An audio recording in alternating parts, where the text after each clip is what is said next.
नमो बुद्धाय, जय भीम। ऐतिहासिक धम्मभूमी देऊरोड येथे आपण डॉक्टर बाबासाहेब आंबेडकर लिखित बुद्ध आणि त्यांचा धम्म हा ग्रंथ वाचत आहोत। आपण अधम्म म्हणजे काय हे संपूर्ण वाचलेलं आहे।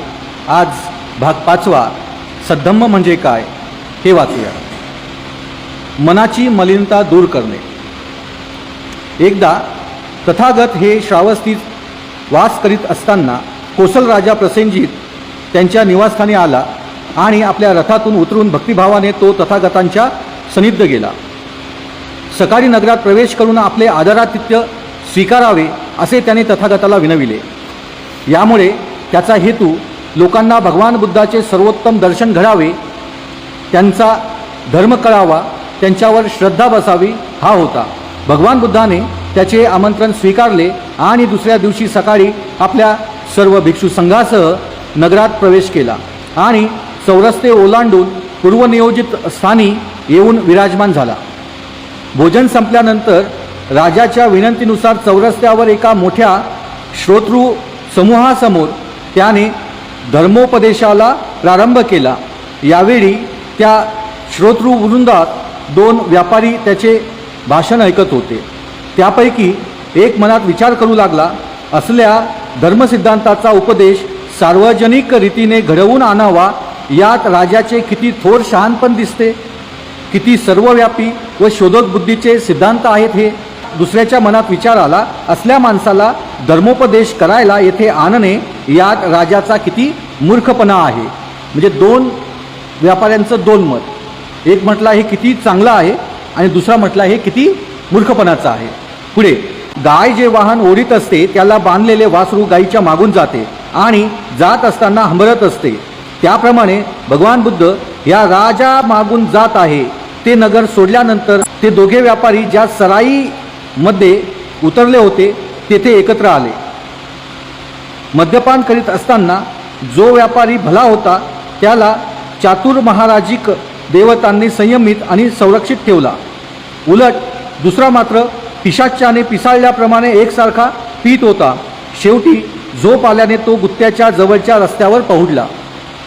दुसऱ्या दिवशी सकाळी त्या पहिल्या व्यापाऱ्याच्या गाडीखाली तो रस्त्यावर पडलेला व्यापारी सारथ्याला न दिसल्यामुळे चिरडला गेला व मरण पावला।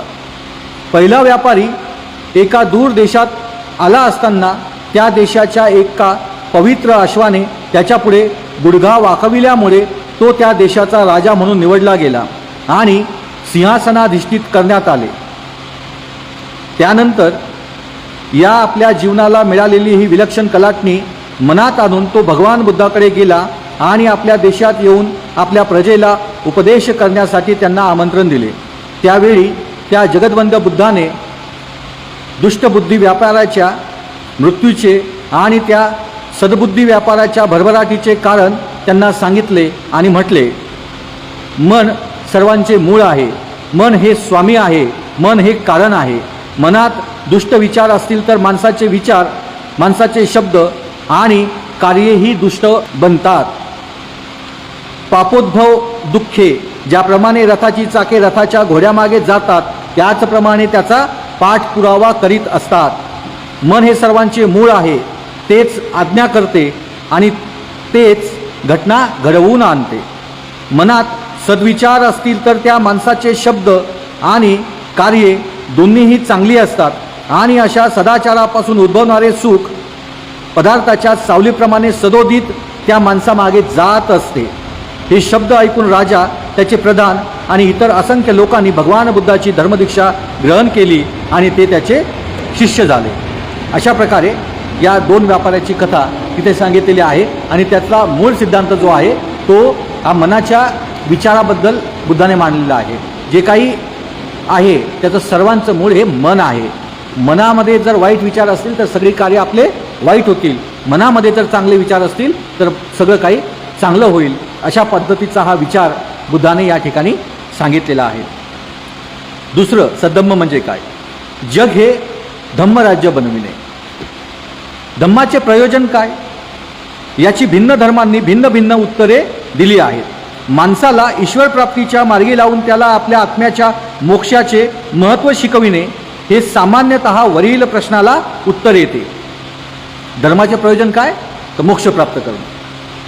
साधारणतः सर्व धर्मामध्ये असं उत्तर येतं. बहुतेक धर्म 3 प्रकारच्या राज्यासंबंधी बोलतात. एकाला स्वर्गाचे राज्य म्हणतात, दुसऱ्याला इहलोकीचे राज्य म्हणतात आणि तिसऱ्याला नरकाचे राज्य म्हणतात. एक दिवस ते पसरेल अशी अपेक्षा मात्र असते. असे म्हणतात की स्वर्ग राज्यात देवाचे शासन चालते, नरक राज्यात दुष्टाचे राज्य चालते, इहलोकीच्या राज्यासंबंधी वाद आहेत.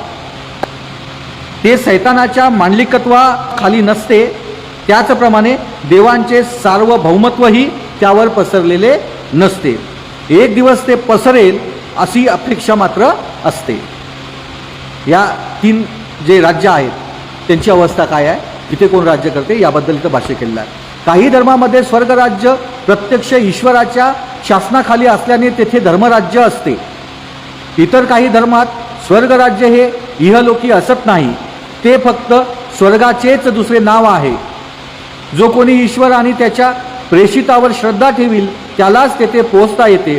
स्वर्गलोकी पोहोचल्यावर त्या धर्मनिष्ठांना जीवनातील सर्व भोगविलास तेथे लाभतात. सर्व धर्म असे उपदेशितात की या स्वर्गराज्याची प्राप्ती हे प्रत्येक माणसाचे साध्य असावे आणि ते कसे साधावे हे सांगणे त्या सर्व धर्माचे कार्य आहे. धर्माचा उद्देश काय, याला भगवान बुद्धाचे अगदी वेगळे उत्तर आहे. जीवनाचा उद्देश काहीतरी काल्पनिक स्वर्गाची प्राप्ती आहे असे त्याने लोकांना सांगितले नाही. त्याचे म्हणणे असे की धर्माचे राज्य इहलोकीचे आहे आणि त्याची प्राप्ती धर्मशील आचरणानेच होते. त्याने असे सांगितले आहे की दुःख निराकरणासाठी प्रत्येक माणसाने दुसऱ्या माणसाशी धर्मानेच वागले पाहिजे आणि अशा व्यवहारानेच इहलोकीचे धर्मराज्य स्थापन केले जाईल. त्यामुळेच त्याचा धर्म इतर धर्मापासून वेगळा पडतो. त्याचा धर्म पंचशील, अष्टांग मार्ग आणि पारमिता यावर भर देतो. भगवान बुद्धाने या त्रयीवरच आपला धर्म आधारला, कारण जीवनमार्गाचे हे 3 घटक असून त्यांच्या योगानेच मनुष्य सदाचारी बनू शकतो. माणसाचे दुःख हे माणसातील अनुचित व्यवहाराचाच परिणाम आहे. हा अनुचित व्यवहार आणि त्यापासून उद्भवणारी दुःखे ही धर्मानेच नाहीशी होऊ शकतात. म्हणूनच धर्माने नुसता उपदेश करून भागणार नाही, तर त्याने माणसाला आपल्या व्यवहारात सदाचाराची किती आवश्यकता आहे हे त्याच्या मनावर पूर्णपणे ठसविले पाहिजे. ही सदाचाराची आवश्यकता माणसाच्या मनावर ठसविण्याची धर्माला इतरही काही कार्य करावी लागतात असे तो म्हणतो. धर्माने आपल्या आचरण्यास योग्य कुशल कर्म कोणते हे ओळखण्याचे आणि त्या आधारे आचार करण्याचे शिकविले पाहिजे. धर्माने आचरण्यास अयोग्य म्हणजे अकुशल कर्म कोणते हे ओळखण्याचे आणि टाळण्याचे शिकविले पाहिजे. याशिवाय अतिशय महत्त्वपूर्ण असे मानलेले धम्माचे 2 उपदेश भगवान बुद्धाने शिकविले. धर्माचा पहिला उद्देश म्हणजे माणसाला प्रार्थना, धार्मिक विधी, यज्ञयाजन शिकविण्याऐवजी त्यांच्या नैसर्गिक प्रवृत्तीला वळण लावणे म्हणजे सुसंस्कृत करणे. देवदाह सूत्रात जैन धर्माची चर्चा करताना भगवान बुद्धाने हा उद्देश स्पष्ट केला आहे. जैन धर्माचा संस्थापक असे मानित असे की सर्व वैयक्तिक सुखकर अथवा दुःखकर अनुभव हे गतजन्मी केलेल्या कर्माचे फळ आहे. असे असल्यामुळे गतजन्मीच्या दुष्कर्माचे विवेचन केले असता आणि नवी दुष्कर्मे न केल्यास भविष्य काळात भोगायचे काहीच राहत नाही.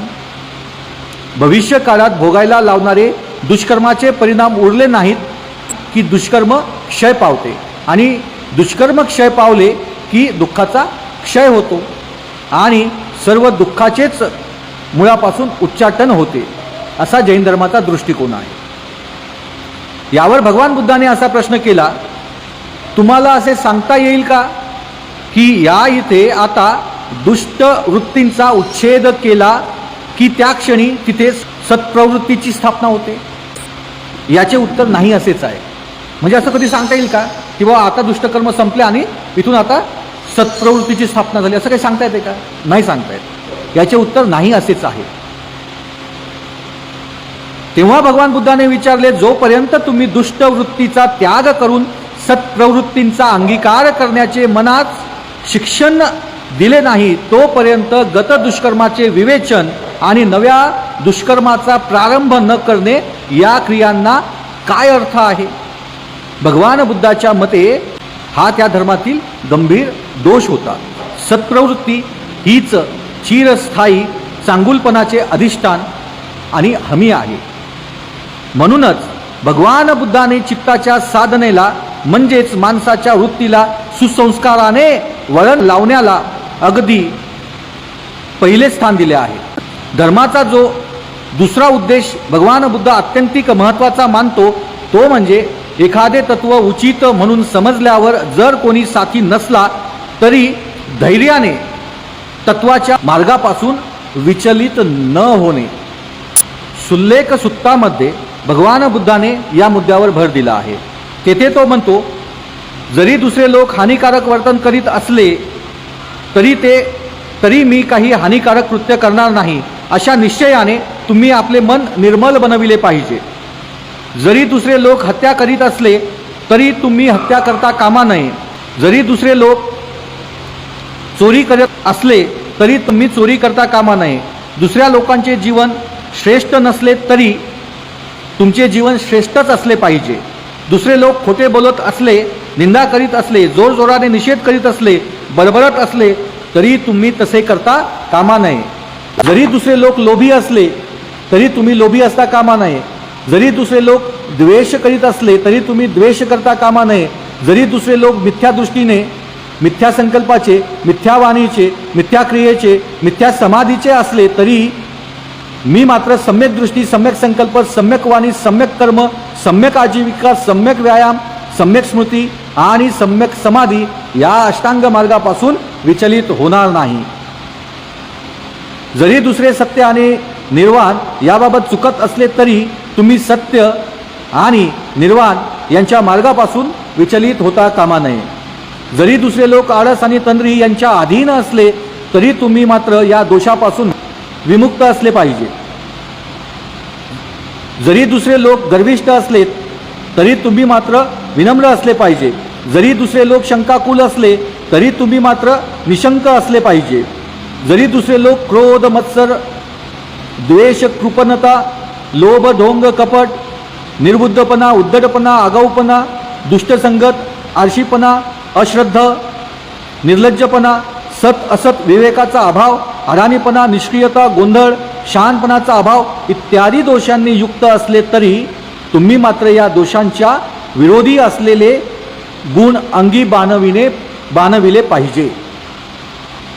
दुसरे लोक जरी लौकिक वस्तूंना चिकटून असले, त्यावरील आपली पकड सैल होऊ देत नसले तरी तुम्ही मात्र अशा वस्तूंना न चिकटता त्यागशील राहिले पाहिजे. मी असे म्हणतो की चेतनाशक्ती विकसित झाल्याने वाणी आणि कर्मच काय तर समग्र विज्ञान म्हणजे समग्र जाणीव सुद्धा प्रभावित होते. म्हणून हे चुंद माणसाने करावयाचे संकल्प मी जेवर तपशिलाने सांगितले आहेत ते करावयास लावणाऱ्या चेतनाशक्तीचा विकास केला पाहिजे. भगवान बुद्धाच्या मतानुसार धम्माचा उद्देश असा आहे.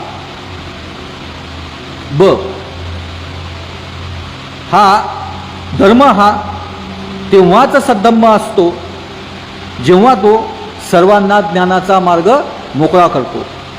म्हणजेच काय, धम्माला सद्धम्मामध्ये रूप येण्यासाठी त्याने प्रज्ञेला उत्तेजन दिले पाहिजे.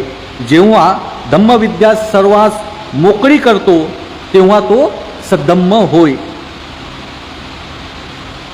सद्धम्म म्हणजे काय, सगळ्यांना ज्ञान दिले पाहिजे, सगळे शहाणे करून सोडावे सकळ जनास. हा जो तुकारामाची जी गाथा आहे तीच गाथा तथागत गौतम बुद्ध या ठिकाणी सांगतात. ज्ञानार्जनाची मुभा सर्वांस मोकळी ठेवता येत नाही असा ब्राह्मणी सिद्धांत होता. या सिद्धांतानुसार ती फक्त थोडक्याच लोकांना असली पाहिजे. ब्राह्मण, क्षत्रिय, वैश्य या त्रैवर्णिकांनाच ब्राह्मणी सिद्धांताप्रमाणे ज्ञानार्जनाची अनुज्ञा होती आणि त्यापैकीही ती फक्त त्रैवर्णिकातील पुरुष वर्गालाच होती. म्हणजे स्त्रियांना सुद्धा ज्ञानार्जन करण्याची अनुमती नव्हती.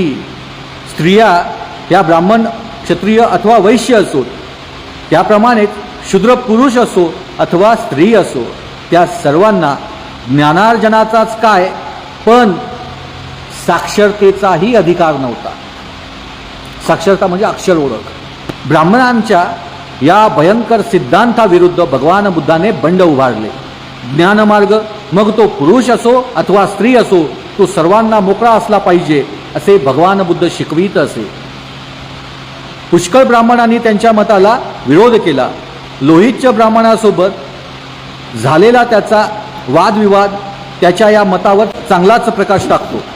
एकदा कोसल जनपदातून आपल्या संघातील अनेक भिक्षूंसह परिभ्रमण करीत असता तथागत शालवाटिका नावाच्या शाल वक्ष रांगांनी परिवेष्टित अशा एका खेडेगावी आले. यावेळी शालवाटिकात लोहिच नावाचा एक ब्राह्मण राहत असे. ही शालवाटिका चांगली गजबजलेली कुरणे, झाडी आणि अन्नधान्याने भरलेला प्रदेश होता. हा प्रदेश कोसलचा राजा प्रसेनजित याने त्या ब्राह्मणाला सर्वाधिकारासहित दान केलेला होता. जर एखाद्या श्रमणाने किंवा ब्राह्मणाने ज्ञानार्जन केले तर त्याने ते ज्ञान स्त्री अथवा शूद्रांना देऊ नये असे त्या लोहितच ब्राह्मणाचे मत होते. तथागत शालवाटिकेत राहत आहेत हे लोहितच्या ब्राह्मणांना कळले. लोहितच्या ब्राह्मणाला कळले.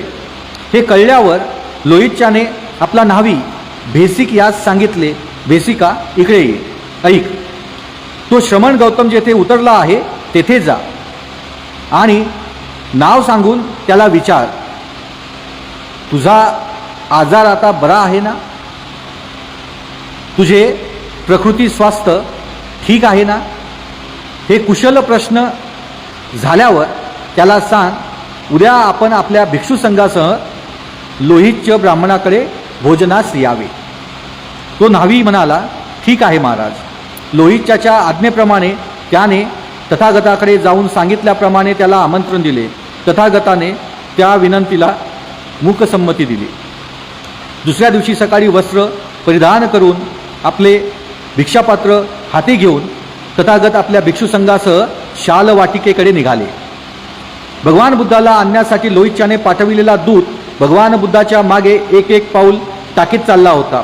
रस्त्यात त्याने तथागताला लोहितच्याचे ते दुष्ट मत म्हणजे श्रमण अथवा ब्राह्मणाने ज्ञान अथवा विद्या स्त्री आणि शूद्रांना शिकवू नये हे सांगितले. तथागताने उत्तर दिले, भेसिका, ठीक आहे, ठीक आहे.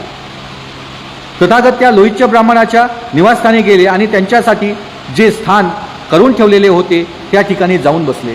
त्या लोहितच्या ब्राह्मणाने बुद्ध संघप्रमुखाला आपल्या हाताने गोड, कठीण आणि मऊ प्रकारचे अन्न तो नको नको म्हणेपर्यंत वाढले.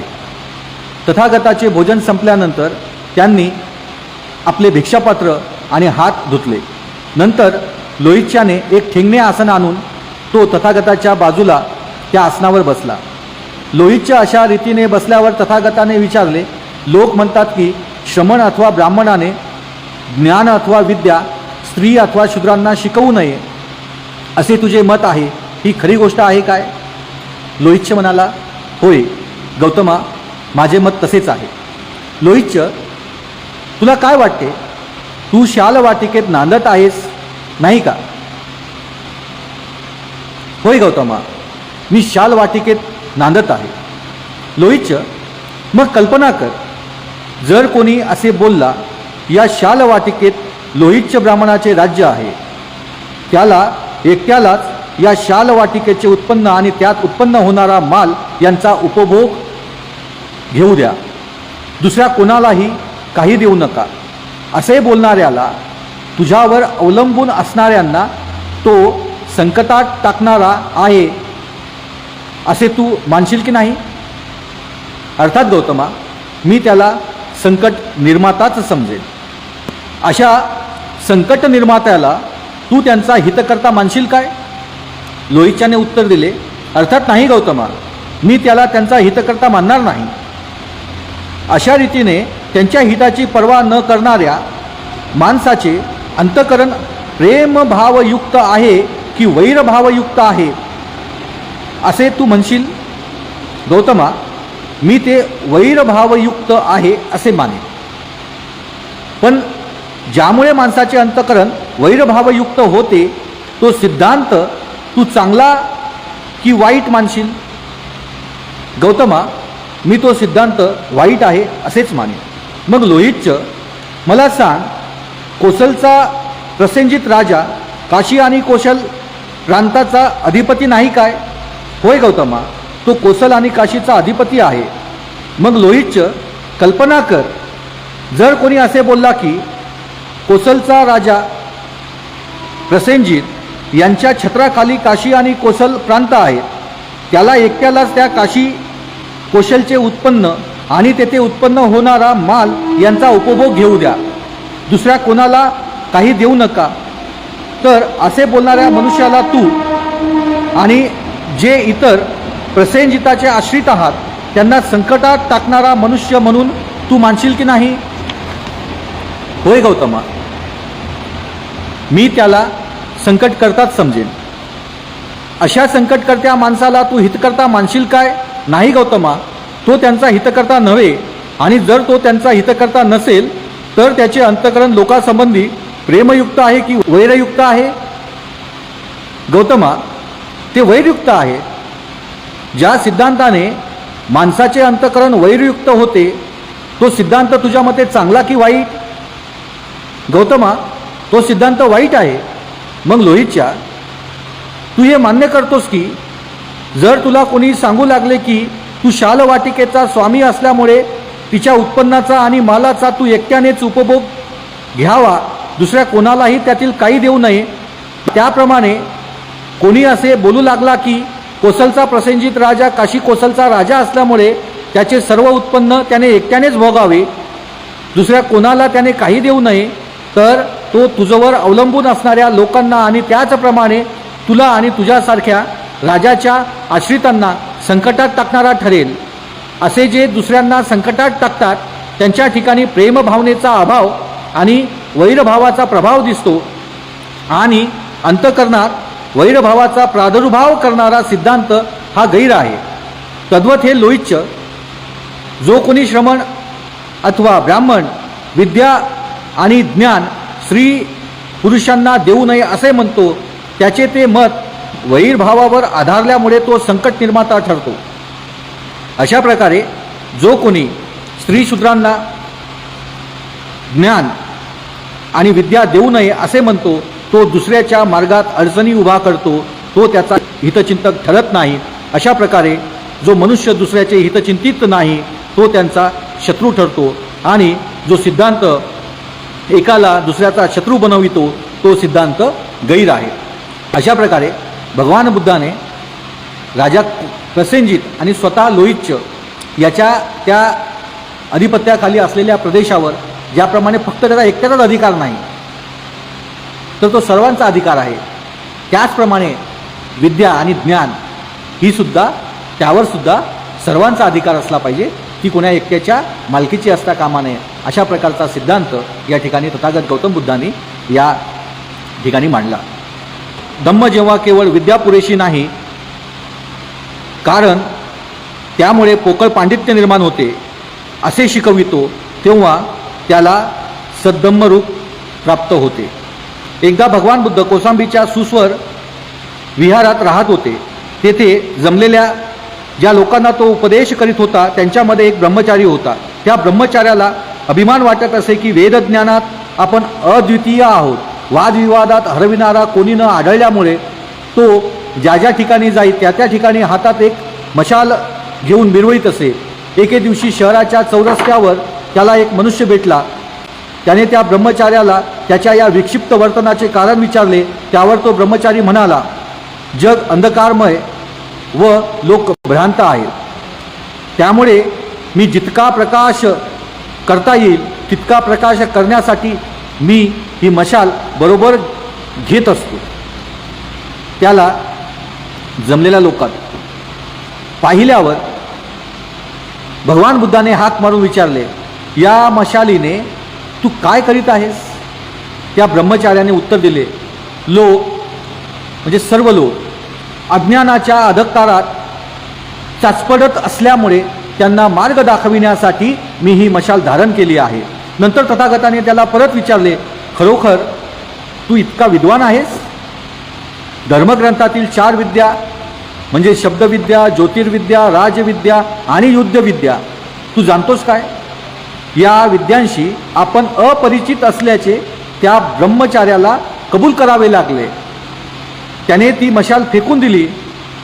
भगवान बुद्धाने त्याला उद्देशून म्हटले, मनुष्य कितीही विद्वान असला तरी तो जर इतरांचा तिरस्कार करण्या इतका स्वतःला मोठा मानू लागला तर तो हातात मेणबत्ती धरलेल्या आंधळ्या माणसासारखा आहे. स्वतः आंधळा आणि इतरांना तो काय प्रकाश दाखविणार? अशा प्रकारे तथागतांनी या ब्रह्मचार्याला धम्माचं आणि ज्ञानाचं जे महत्त्व आहे ते समजावून सांगितलं. 3 सद्धम्म म्हणजे काय? धम्म जेव्हा प्रज्ञेची आवश्यकता शिकवितो तेव्हा तो सद्धम्म रूप पावतो.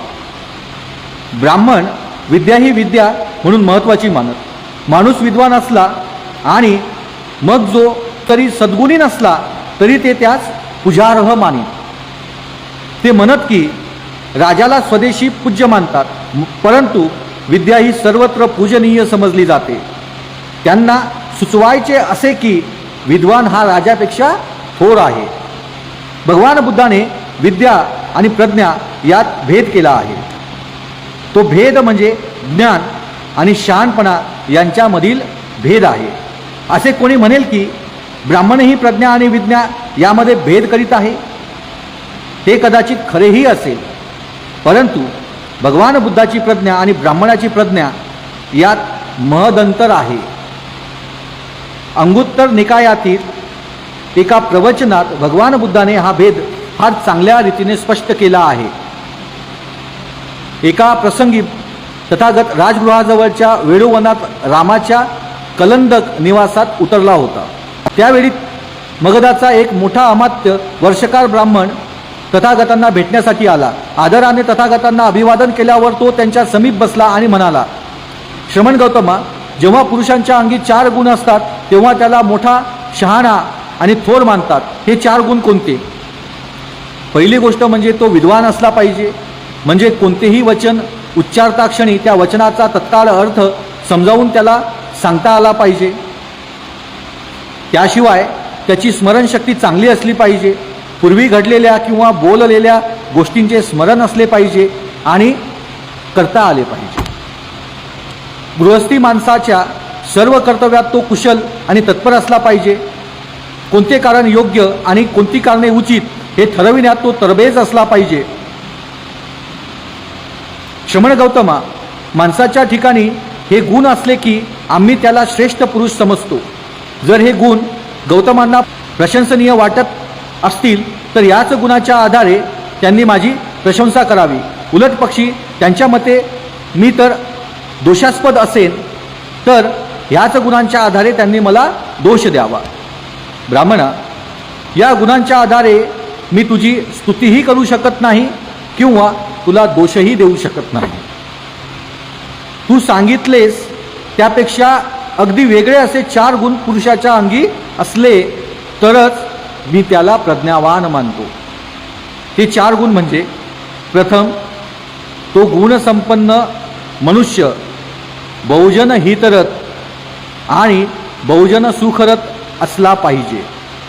स्वभावतः रम्य आणि स्वभावताच लाभदायक आहे अशा आर्य मार्गाचे त्याने पुष्कळशा माणसांना अनुयायी बनविलेले असले पाहिजे. ज्या विचारांशी समरस होण्याचे तो ठरवितो त्या विचारांशी त्याला समरस होता आले पाहिजे. आणि ज्या विचारांना मनात स्थान द्यायचे नाही असे तो ठरवितो त्या विचारापासून त्याला दूर करता आले पाहिजे. जे संकल्प तो मनात उत्पन्न व्हावे असे म्हणतो ते त्याला मनात उत्पन्न करता आले पाहिजेत, किंवा जे संकल्प मनातून काढण्याचे तो इच्छितो ते मनात उत्पन्न होणार नाहीत याची खबरदारी त्याला घेता आली पाहिजे. म्हणजे विचाराबाबतीत तो स्वतःच्या मनाचा पूर्णाधिकारी असला पाहिजे. त्याप्रमाणेच लोकोत्तर विचारांशी निगडीत अशी जी 4 ध्याने ज्यात रममान होणे या जीवनातही सुखकर आहे ती त्याला स्वेच्छेने सहजपणे विनासायास साधता आली पाहिजे. तो जीवनाच्या संपूर्ण ज्ञानाने बंधनकारक असा आसवांचा नाश करतो. अशा रीतीने चित्त विमुक्त करण्याचे ज्ञान प्राप्त करतो. प्रज्ञेमुळे लाभलेल्या या विमुक्तीचा तो इहजन्मी उपभोग घेतो.